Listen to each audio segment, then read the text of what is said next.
Kementerian Koordinator Bidang Kemaritiman dan Investasi mempersembahkan Marves Podcast. Arungi lebih dalam. Halo tim Marves, kembali lagi bersama saya di Marves Podcast bersama Arden. Kali ini kita kedatangan salah satu deputi di Kemenko Marves, Deputi Bidang Koordinasi Sumber Daya Maritim, Pak Safri Burhanuddin. Selamat pagi Pak Safri. Selamat pagi deh. Ya. Kali ini kita bakal banyak ngobrolin soal hal-hal yang berkaitan dengan sumber daya kemaritiman kita, terutama sumber daya maritim di Indonesia. Nah, pertama-tama nih Pak Safri, kalau misalnya kita ngomongin terkait sumber daya maritim, itu biasanya terkait kelautan sama perikanan, Pak. Nah, tapi yang mungkin secara garis besar tim Marves perlu tahu, maritim itu sendiri sebetulnya apa sih, Pak? Kalau kita bicara sumber daya maritim, tentu ada kaitannya dengan berhubungan dengan laut. Itu tidak bisa kita lepas. Nah, selama ini konotasinya orang berbicara maritim hanya berpikiran ikan, pada jauh. Makanya kita bisa lihat deputi yang ada di sini kan ada 6 deputi. Itu salah satu simbol urusan maritim itu bukannya ikan, tapi banyak urusan lain. Oke. Dan kalau misalnya kita lebih masuk lagi terkait sumber daya maritimnya itu sendiri, Pak, sebetulnya sumber daya maritim itu sendiri kalau misalnya diklasifikasiin jenis-jenisnya itu ada apa aja sih, Pak? Kalau kita lihat dalam potensi sumber daya maritim, kita mulai perikanan ya.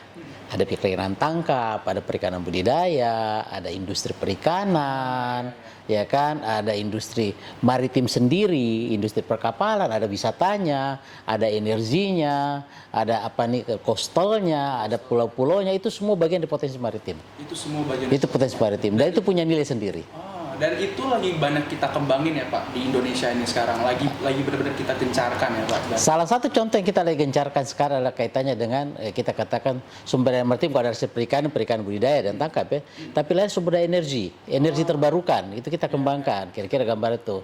Kita kembangkan dari mangrove, koral kita ikut kembangkan. Pariwisata kita kembangkan, kira-kira gambaran kayak gitu. Industri bioteknologi itu kita kembangkan.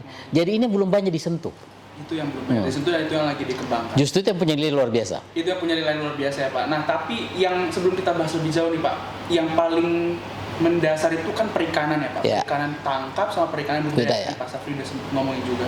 Nah, ini sebetulnya pembedaannya apa sih Pak? Dan sebetulnya dua hal ini itu saling terkait atau gimana Pak? Kalau kita berbicara dalam kondisi bahwa ikan tangkap itu kita punya level sedikit lebih maksudnya kita bersifat liar, alam. Kenapa kami katakan? Karena kita hanya membutuhkan sesuatu, hanya kita datang, kita tangkap, kita makan. Artinya hari itu yang kita dapat sekejap. Yes. Itu tangkap. Tapi kalau budidaya kita butuh waktu, kita butuh proses. Kita mulai membenihkan, menjadi benih, kita besarkan, kita pelihara sampai habis itu kita olah. Kira-kira gitu. Jadi kalau kita berbicara budidaya itu butuh satu proses, butuh pengetahuan tambahan dibanding tangkap. Sehingga tentu saja skala daripada pengetahuan seseorang atau pengetahuan satu masyarakat atau satu negara, kalau dia memperkuat budidayanya, artinya negara itu sudah mulai berkembang. Kalau dia masih kuat ditangkapnya, berarti negara itu masih terbelakang. Iya, karena ini simple. Tapi kalau dia memperkuat, ini pun kita lihat potensinya. Potensi perikanan budidaya itu 16 kali dari perikanan tangkap. Potensi loh. Dan itu potensi yang Indonesia punya. Tidak sama dengan negara lain ya, Indonesia punya. Jadi kalau kita bisa memanfaatkan dengan baik, sekarang aja sudah kita bisa bayangkan hasilnya. Nah, pertanyaannya berarti selanjutnya ini Pak. Sampai mana sekarang perikanan budidaya kita dibandingkan perikanan tangkap kita ini Pak? Kalau nilai ekspor ikan kita dengan budidaya sekarang masih 3:1. Tangkap masih lebih banyak dibanding budidaya. Kenapa masih nikmat kok? Kenapa masih nikmat? Karena kita masih dimanja dengan ikan yang masih melimpah. Iya, betul. Tapi kan jumlah penduduk akan meningkat. Berarti konsumsi akan meningkat. Ikan tangkap akan stabil, stagnan atau malah turun. Nah, untuk menutupi protein dari hewan ini khususnya dari ikan, apa yang salah satunya adalah budidaya. Dan budidaya terus kita siapkan, dia tidak bisa tiba-tiba kita berbudidaya. Makanya kita sampaikan teman-teman melalui kebijakan-kebijakan ada untuk menjadi satu negara perikanan budidaya yang kuat, itu nggak bisa tiba-tiba, itu harus ada proses persiapan. Nah, itu yang kita rancang dari sekarang, kita betul-betul kita yakinkan masyarakat, yakinkan setiap daerah, lokasimu, potensimu luar biasa. Ayo kita yakinkan SDM kita harusnya bisa. Ada peran SDM juga, ada peran teknologi juga, inovasi semuanya. Sangat. Nah, sekarang kalau kita berbicara soal tempat nih Pak, perikanan tangkap, perikanan budidaya ini masih jadi fokus utamanya. Nah, itu yang sekarang tempatnya paling melimpah tuh di mana Pak? Dan lagi pemerintah kita Kalau kita kan tahu Indonesia itu sebagai negara kepulauan.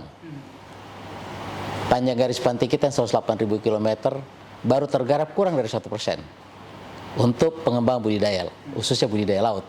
Pengembangan budidaya di daerah air yang ada di darat kita sudah garap kurang lebih sekitar 20%. Jadi masih banyak potensi besar. Tapi yang di laut belum 1%. Artinya kalau kita mau berkembang, tentu kita sekarang fokus. Yuk kita lihat laut kita, kok laut kita biarin. Kita biarkan seharusnya bisa memberikan kita nilai tambah lebih banyak, protein lebih banyak, kok dianggurin. Kalau misalnya kita masih berbicara terkait kelautan dan perikanan, terus tadi pertanyaannya Pak Safri juga kok dianggurin. Sekarang berarti inovasinya itu mau masuk ke inovasi yang bagaimana mengelola perikanan tangkap dan budidaya ini menggunakan teknologi ya Pak? Ya. Nah, so far atau sejauh ini sudah sampai mana nih Pak penggunaan teknologi kita untuk proyek-proyek perikanan tangkap? Kalau untuk perikanan tangkap, teknologi yang kita gunakan lebih banyak teknologi yang ramah lingkungan. Artinya teknologi menangkap ikan supaya ikan yang kita tangkap itu dia sustain, berkelanjutan. Jadi artinya kita nggak boleh serakah, rakus. Kita tangkap semuanya. Artinya harus ada waktu yang kita harus tangkap, biarkan ikan itu berkembang. Ada tempat yang kita biarkan tempat itu tempat bermemijah ikan, tumbuh berkembang. Tapi ada tempat yang kita lakukan untuk bisa melakukan. Jadi nanti ada zonasi dan ada waktu untuk menangkap ikan. Itu tugasnya dari teman-teman KKP memberikan. Oke, you bisa menangkap sini, waktunya dari sini, atau kalau bisa setiap saat. Ada tempat yang tidak boleh kita menangkap. Ini zona tempat mereka pemijah, dibiarkan. Jadi kita harus sepakati itu. Ini kan masalah kesepakatan. Sekarang pemerintah sudah menetapkan kawasan wilayah pengelolaan perikanan 714 yang ada di Laut Banda untuk menjadi satu kawasan konservasi dalam arti pemijahan untuk pengembangan. Untuk pembibitan untuk berkembangnya daripada benih-benih ikan. Nah pertanyaannya 714 begitu luas. Mulai dari Sulawesi, Maluku, Nusa Tenggara Barat, Nusa Tenggara Timur sampai Papua. Nah ini harus dibatasi karena kalau semua dilakukan sebagai konservasi tentu tidak akan ideal. Kenapa? Banyak rakyat situ butuh makan, dia butuh mengambil situ sehingga sekarang disepakati hanya daerah tertentu. Hanya zona tertentu yang kita larang tapi tempatnya bisa terbuka, itu pun kita batasi dengan kapal-kapal ukuran tertentu yang bisa masuk yang tidak menggunakan teknologi besar. So, kalau kita gunakan itu kita akan habisi. Iya Pak. Kalau habisi akhirnya kita untuk anak cucu kita hanya cerita saja. Jadi sustain berarti. Iya, kira-kira gambarnya kayak gitu. Ini menarik sih Pak. Itu dari tangkap loh ya, belum bicara budidaya. Belum bicara budidaya. Nah kalau budidayanya gimana tuh Pak? Kalau budidaya sekarang kita lihat tentu kita harus berpikir juga pragmatis dalam hal ini kita melihat budidaya mana yang kita lakukan dengan waktu yang relatif tidak lama, teknologi kita kuasai, harganya menarik, pasarnya banyak, ya kan? Kira-kira gambaran gitu dan kita bisa lakukan dan daerah kita memang sangat sesuai. Menarik harganya untuk produsen dan untuk produsen, ya pasti. Daripada kamu membudidayakan dia butuh waktu lama, harganya murah, cost-nya mahal, tentu tidak menarik. Makanya saya kata harus menarik harganya. Karena itu yang membuat jadi passion harus muncul. Kan tadi kita bicara passion ya. Harus passion saya budidaya kita, jadi petani pembudidaya kita itu senang. Kenapa? Kalau saya lakukan ini dia akan berikan profit yang lebih bagus dibanding saya budidaya lain. Kalau bicara soal lagi-lagi nih Pak, tangkap dan budidaya ini emang lagi kita kembangin banget. Dan yang saya dengar juga proyek terbarunya yang masih jadi major project bareng sama Kemenkomarves dan juga KKP, kemudian juga kementerian-kementerian terkait, Pak Rekraf, KK mungkin, Kemenhub, PUPR, lumbung ikan nasional Pak. Nah ini tuh tim Marves ini semua pada pengen tahu nih Pak, lumbung ikan nasional ini udah sampai mana progresnya, karena semua orang tuh lagi menunggu-nunggu hal ini gitu Pak. Apakah itu lumbung? Gitu. Apakah itu lumbung? Lumbung itu artinya sesuatu yang kita bisa mendapatkan bahan baku secara berlebihan daripada yang umum. Misalkan contoh, total sumber daya ikan nasional itu kurang lebih 12 jutaan ton setahun produksi. Total ya produksi. Nah khusus di daerah Maluku yang kita katakan lumbung ikan dengan sekitarnya itu antara punya paling tidak 3 WPP, itu 14, 15 dan 18. Itu sudah 4 juta lebih.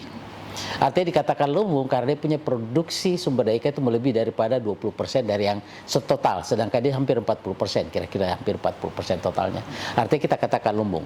Nah pertanyaannya, kok lumbung tapi tidak memberikan nilai tambah baik bagi provinsi itu maupun negara yang cukup? Kan menarik. Menarik itu. Nah, akhirnya kita buat statement dong. Kalau kita buat lumbung berarti kita ada effort. Bukannya ikan itu jangan cuma sebut banyak ikan, tapi bagaimana ikan itu termanfaatkan. Ya kan? Kita mengelola ikan itu, mengolah dengan baik, tentu bukan hanya mengolah, tentu memproduksi hasilnya, produknya, dan tetap kita jaga lingkungannya. Nah, sehingga itu butuh kita kerjasama. Jadi penanganan lumbu ikan itu tidak hanya sekedar menangkap ikan, enggak, bukan kurang sekedar itu. Tapi harus kita jamin penangkapan ikan di sana itu tersustain melalui apa? Pertama tentu saja kita harus yakin ikan ditangkap itu dalam jumlah batasan yang kita bisa tangkap, namanya JTB, jumlah tangkapan baik atau dibolehkan. Yang dari 12 juta itu tinggal 9 juta. Hasil tangkapan yang ada di sana dari 4 juta lebih itu baru 1 juta ditangkap. Masih ada kesempatan kita untuk JTB-nya itu kurang lebih 2 jutaan. Itu belum kita kelola dengan baik. Nah, untuk menangkap itu apa? Kita butuh kapal. Yang gimana kalau menangkap ikan kalau nggak ada kapal? Infrastruktur dinaikin. Nah, kalau butuh kapal, artinya kan kapal itu nggak 1 atau 2, dia butuh banyak kapal. Nah, butuh kapal berarti butuh pelabuhan. Ya kan? Pelabuhan di mana? Kan tidak mungkin cuma Ambon kita kembangkan. Karena banyak nih pulau-pulau sekitarnya. WPPN RI-nya banyak. Banyak sekali PPP-nya kita kembangkan, PPP pelabuhan perikanan cukup banyak kan. Buku pelabuhan perikanan kan butuh listrik, butuh cold storage, butuh pabrik es, begitu banyak, itu rangkaian semua yang harus kita buat terintegrasi. Makanya dalam lumbu ikan ini kita nggak bisa mendesain membangun satu pelabuhan saya di Ambon, enggak. Itu merupakan satu keterkaitan keseluruhan itu dibangun terpadu. Tentu dengan dana yang ada kita bangun satu persatu, tidak bisa seluruhnya langsung dibangun serentak. Tapi semua harus terpikirkan masuk dalam rencana, dalam roadmap keseluruhan harus terlibat. Baik bukan cuma pemerintah provinsi, bukan cuma pemerintah kabupaten kota, termasuk kementerian dan private sector yang masuk ke situ. Karena kalau kita bicara soal anggaran nih Pak, kita masuk ke soal anggaran. Itu sebetulnya juga kita butuh banget bantuan dari private sector in the end. Oh iya. Ya, pada akhirnya. Tidak ada gunanya kalau private sector tidak terlibat. Karena tujuannya dia memutar nanti. Kita hanya sebagai pemicu awal, ya kan, memberikan fasilitas standar, fasilitas dasar. Habis itu dia akan bergerak sendiri. Betul. Nah, yang menarik juga nih Pak, pada akhirnya kan saat nanti lumbu ikan nasional ini berjalan, kemudian nanti ada juga kayak nelayan-nelayannya yang harus diperhatikan juga. Nah, untuk proyek-proyek seperti ini misalnya bukan cuma LIN sih Pak, ada LIN, kemudian ada juga peningkatan 250% buat tambak kita ya Pak, ya, udah. produksi tambak kita. Nah, ini gimana Pak soal nelayan atau si orang-orang nanti? Pertanyaannya sekarang distribusi nelayan kita tidak merata. Jumlah distribusi nelayan kita itu berkumpul di pantai utara Jawa. Sedangkan zona penangkapan bukan di pantai utara Jawa karena relatif sudah berkurang. Itu zona penangkapannya ke timur atau ke utara atau ke selatan, kira-kira gambaran gitu. Sehingga perlu ada satu kebijakan besar di mana distribusi nelayan ini harus jelas dapat membantu untuk peningkatan daripada kesejahteraan mereka. Makanya salah satu yang diprogramkan dengan program yang dibuat sama pemerintah melalui KKP adalah dengan mereka distribusi, mereka menghasilkan, hasilnya mereka itu setiap kilogram atau ton ikan itu mereka harus bayar melalui PNBP, itu hasil PNBP itu dikembalikan dalam berbentuk kesejahteraan nelayan. Jadi pemerintah melalui itu membuat kesejahteraan nelayan sedang digodok regulasinya dan apa yang dilakukan sehingga nelayan itu tidak ada istilah nanti kalau dia pensiun dia mempunyai hak untuk mendapatkan hak pensiun dalam arti mendapatkan fasilitas kalau dia pensiun, jangan sampai dia setelah pensiun tidak punya apa-apa. Nah, itu ada bagian daripada yang sudah diprogramkan dan kita harapkan itu segera terrealisasikan dalam bentuk permen atau apa, yaitu yang kita harapkan membantu nelayan. Jadi nelayan itu bukannya berguna di kala muda, tapi kala itu dia tetap memberikan kontribusi. Konsep-konsep buat sustainable untuk alamnya dan sustainable untuk sumber daya manusianya emang kembangin ya Pak? Kalau cuma sustainable ikannya orangnya tidak sustainable kan nggak seimbang. Nanti nggak seimbang. Nah, lanjut lagi berarti ini kan proyek ya Pak. Biasanya kalau jangan sebut proyek. Kalau proyek konotasinya negatif. Saya lebih cenderung satu program bersama. Karena setiap kita berbicara proyek biasanya kesan kita berapa gua dapat duit dari situ. Ini dia Pak. Kan Imafes ini tahunya kalau dikit-dikit ada proyek kita mau ngembang proyek lautan, proyek perikanan. Nah, kaitannya langsung sustainability-nya gimana gitu. Ini adalah program namanya Maluku Lumbu Ikan, bagaimana mensejahterakan masyarakat yang ada di sekitar lumbu ikan itu. Daerah Maluku dan sekitarnya tentu termasuk Papua Barat, termasuk Maluku Utara, itu sejahtera dengan ada ikannya. Nah, kita harus membikinkan program apa yang paling sesuai. Nah, untuk mendapatkan program itu kan kita mulai pendanaan dari mana pendanaannya. Pendanaan kan bukan pendanaan dari APBN murni tapi gabungan. Kita katakan blended finance. Ada dari swasta, ada dari mana, ada dari loan, ada dari dukungan grant, itu semua kita gabung. Tentu tergantung daripada perannya di mana. Jadi semua nanti terlibat. Jadi tidak ada lagi satu bahwa tergantung APBN, enggak. APBN itu aja bagian untuk memberikan infrastruktur dasar. Oke. Tuh, Tim Marves. Jadi jangan proyek-proyek lagi, tapi program dan ini udah. Ya kalau kau berbicara proyek selalu pikirannya negatif. Nah, benar. Kenapa hampir semua proyek itu tingkat keberhasilannya enggak, sorry tuh saya kebanyakan gagal kalau proyek. Kenapa? Karena pikiran kita berapa gua dapat duitnya dari sini. Iya, betul. Tapi kalau kita bikin program itu berarti kita bersama-sama. Tidak semua merasa menikmati, semua merasa mendapat profit daripada kegiatan itu. Nah, mungkin lebih masuk ke Pak Safrinya nih. Pak Safri udah cukup lama juga berarti ya sebagai Deputi Bidang Koordinasi Sumber Daya. Hampir 8 tahun. Wah, 7 tahun lah lebih. 8 Ya. tahun 7 tahun ya Pak ya. Selama 8 tahun 7 tahun ini Pak, kalau Bapak lihat dari perspektif Bapak sendiri, kita udah sampai mana sih Pak perikanan kelautan kita? Alhamdulillah dengan perubahan sekarang kementerian dengan menteri yang baru, kita sekarang sudah mulai lari ya. Wih, Nah, sebenarnya kita mulai lari. Sering Jadi, berarti kita ya, Pak. jadi di tahap kabinet yang pertama itu kita lebih cenderung diperkuat masalah peningkatan pengakuan kedaulatan melalui kegiatan illegal fishing. ya, Itu clear, itu terbukti berhasil. Nah, yang kedua ini ada bagaimana tindak lanjut illegal fishing itu apa yang kita tindak lanjuti, follow up-nya, sehingga